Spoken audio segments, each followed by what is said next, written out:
Rally का आयोजन किया गया। इस रैली में काफी भीड़ जुटी और इस भीड़ को देखकर आरजेडी नेता तेजस्वी यादव और पार्टी के सुप्रीमो लालू यादव काफी उत्साहित भी दिखाई दिए। इस दौरान लालू यादव तेजस्वी यादव ने पीएम मोदी पर जमकर निशाना साधा। भाषण के दौरान विवादित टिप्पणी भी की गई, जिसको लेकर अब पटना के गांधी मैदान थाने में लालू यादव तेजस्वी यादव के खिलाफ एफआईआर दर्ज कराई गई। बीजेपी के युवा प्रदेश प्रवक्ता कृष्णा सिंह उर्फ कल्लू ने लालू यादव पर प्रधानमंत्री नरेंद्र मोदी के खिलाफ अभद्र टिप्पणी करने का आरोप लगाया, शिकायत दर्ज कराई। आवेदन में कहा गया कि लालू यादव ने पीएम नरेंद्र मोदी की मां को लेकर टिप्पणी की, हिंदू आस्था के खिलाफ भी टिप्पणी की गई। वहीं तेजस्वी यादव पर स्वर्ण समाज के लोगों के खिलाफ अभद्र टिप्पणी का भी आरोप लगाया गया।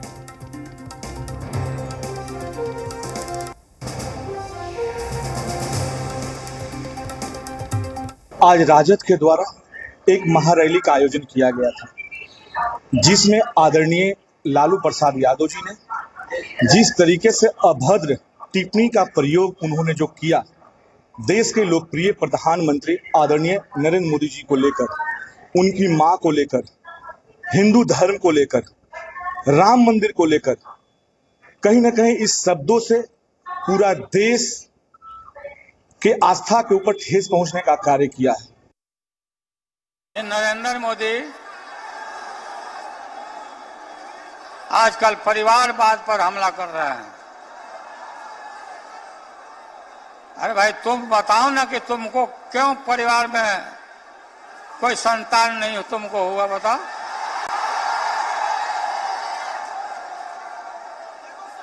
ज्यादा संतान होने वाले लोगों को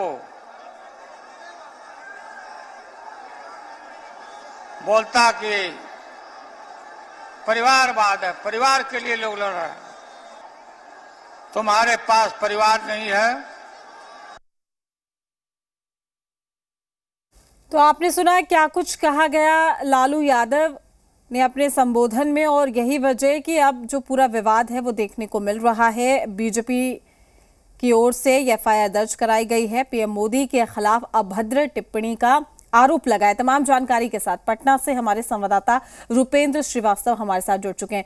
रुपेंद्र, कल जो महारैली हुई, एक ही मंच पर तमाम दिग्गज जुटे, लेकिन इस दौरान सीधे तौर पर जिस तरीके से तेजस्वी यादव, लालू प्रसाद यादव ने निशाना साधा, वाकई कहा जा सकता है कि अब उनके शब्दों को लेकर, उनके बयानों को लेकर, उनके संबोधन को लेकर अब ये विवाद शुरू हो गया है। एफआईआर दर्ज कराई गई है, क्या कुछ जानकारी आपके पास?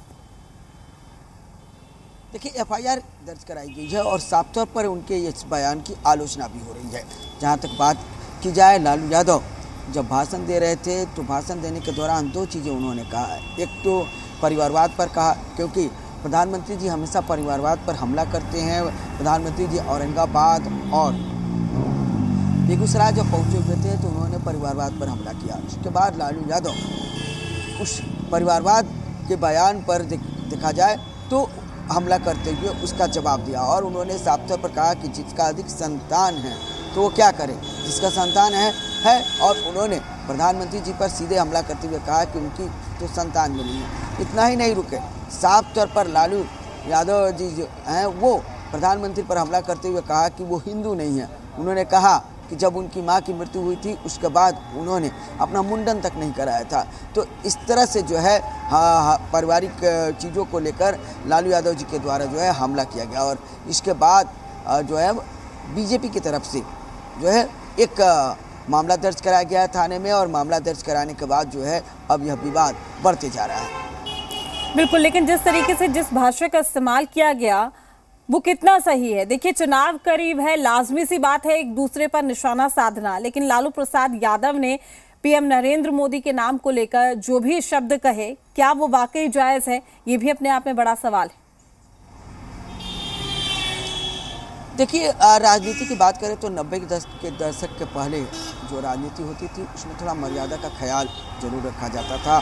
खासतौर पर जेपी हो, इंदिरा गांधी हो, राजीव गांधी हो या लाल बहादुर शास्त्री हो, ये तमाम लोग जब राजनीति करते थे तब जो है साफ तौर पर उस समय कर्पूरी ठाकुर भी राजनीति करते थे तो मर्यादा का ख्याल रखा जाता था। लेकिन 2000 के बाद की जो राजनीति है और यूँ कहें कि 2010 के बाद की जो राजनीति है उसमें मर्यादाओं का ख्याल नहीं रखा जा रहा है, साफ तौर पर है। और एक दूसरे पर हमले का पहले ये राजनीति में कोई ऐसा प्रचलन नहीं था कि एक दूसरे पर जो है सीधा हमला किया जाए, और अब जो है देखा जा रहा है कि सीधा हमला एक दूसरे पर किया जा रहा है और कहीं ना कहीं वो पर्सनल हमला हो जाता है, राजनीतिक रूप से हमला नहीं बल्कि पर्सनल हमला। और जिस तरह से अभी की राजनीति हुई है, चाहे कोई भी हो, कोई भी बड़ा से बड़ा शख्स हो या छोटा से छोटा राजनेता हो या बड़ा से बड़ा राजनेता हो। रुपेंद्र, थाने में एफआईआर दर्ज करा दी गई है, क्या कोई एक्शन लिया गया है, कोई आधिकारिक बयान सामने आया इसको लेकर?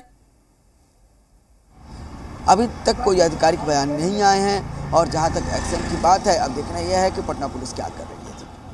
रुपेंद्र, आपका शुक्रिया तमाम जानकारी साझा करने के लिए। अपडेट हम आपसे लेते रहेंगे, चूंकि अब इस बयान को लेकर भी कहीं ना कहीं सियासत हो रही है और अब एफआईआर भी दर्ज करा दी गई है। देखना लाजमी है क्या कुछ एक्शन लिया जाता है।